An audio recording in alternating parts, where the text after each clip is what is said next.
Pope Francis has returned to the Vatican after spending 5 weeks in hospital. He was treated for double pneumonia. The 88-year-old pontiff left Rome midday. Before he returned to the Vatican, he made a short stop at the Basilica of St. Mary Major to leave flowers. When leaving the hospital, Francis waved to well-wishers from his wheelchair. His doctors say he suffered 4 serious respiratory attacks while hospitalized. 2 of them were life-threatening, although he has no longer got pneumonia. He has not fully healed. In a statement, the Pope thanked his doctor for the Vatican schedule. He was expected to meet King Charles on April the 8th and lead Easter celebrations on April the 20th. The Vatican has not confirmed if these events will go ahead. Over to Africa now, where the M23 armed group remains in Wakali, the Eastern Democratic Republic of Congo, to withdraw. The Rwanda-backed militia said it would its forces, but vowed not to allow government troops to return. The Congolese military monitoring refrained from offensive action, urging local militias to do the same. Wakali, which is home to around 60,000 people, was captured last Wednesday after heavy fighting. The town is strategically located near key roads leading to Goma and Bukavu, as well as deposits. Residents confirm that M23 fighters remain in place with no signs of withdrawal. This comes after a last-minute cancellation of direct talks between Kinshasa and M23 in Luanda. Meanwhile, fighting continues despite DR Congo's President Felix Tshisekedi and Rwanda's Paul Kagame reaffirming their commitment to an immediate ceasefire. The situation remains tense as peace efforts stall.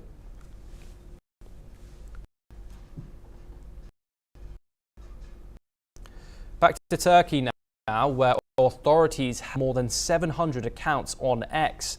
This comes amid mass opposition protests following the detention of the mayor. X says the accounts belong to journalists, news outlets, political figures. The platform has objected to government's court orders, calling them unlawful.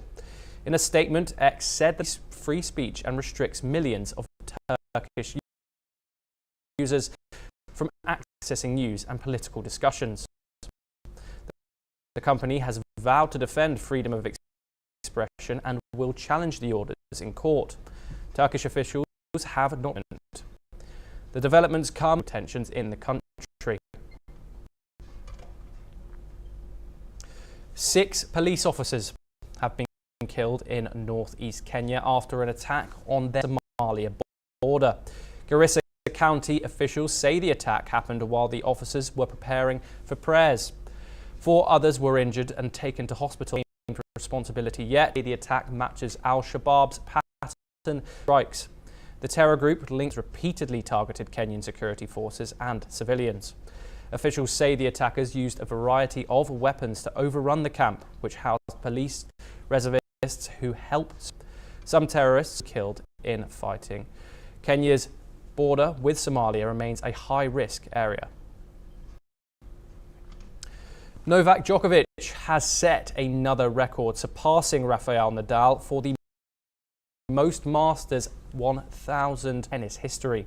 With his 6-1, 7-6 victory over Camilo Ergo Cabelli in Miami, Djokovic secured his 411th win at this level, breaking Nadal's previous record of 410. Now holds the multiple Masters 1000 records, including most titles with 40, most finals with 59, and most semi-finals with 78. Compete a double career Golden Masters, winning all 9 Masters 1000 events twice. The 24-time Grand Slam champion dominated the first set against Ugalele, but faced resistance in the second before closing out the match in tiebreak. This is Lorenzo Musetti in the 4th round. He holds a 7-1 record against the Italian and remains a favourite to continue his run in Miami. Here's what Djokovic said after his win. Well, honestly, I wasn't thinking about it too much, but of course, honored to have another milestone, another record broken. There's, pretty much every time I play, and of course that motivates me as well to do well on the tournaments. Mexico CONCACAF nations secured a 2-1 victory over Panama in the stadium. Was the hero once again. The Fulham striker scored twice, including a stoppage time penalty that sealed the win. Jimenez also netted a brace in the semi-final against Canada. This is Mexico's first ever CONCACAF Nations League title, capping off a thrilling tournament run.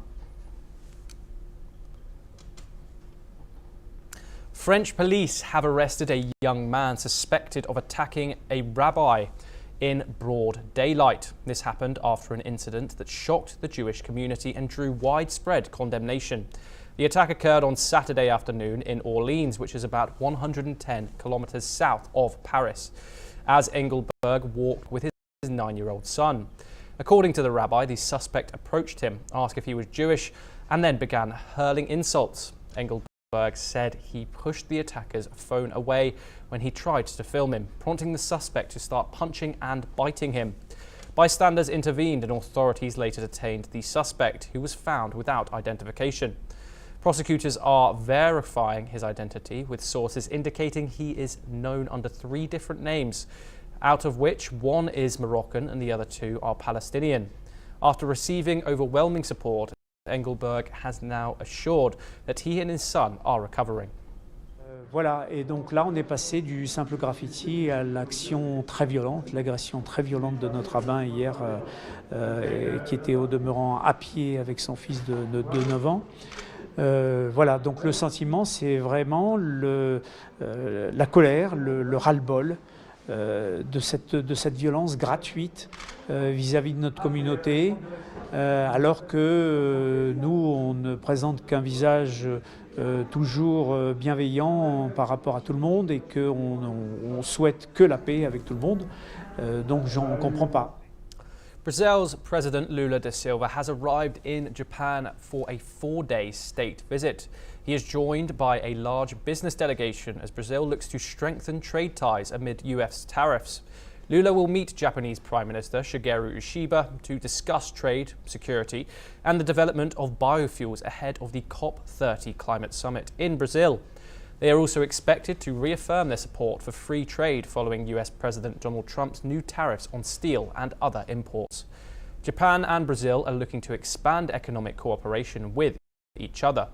During a state banquet hosted by Japan's imperial family, he will also visit sites linked to Japan's historic migration to Brazil.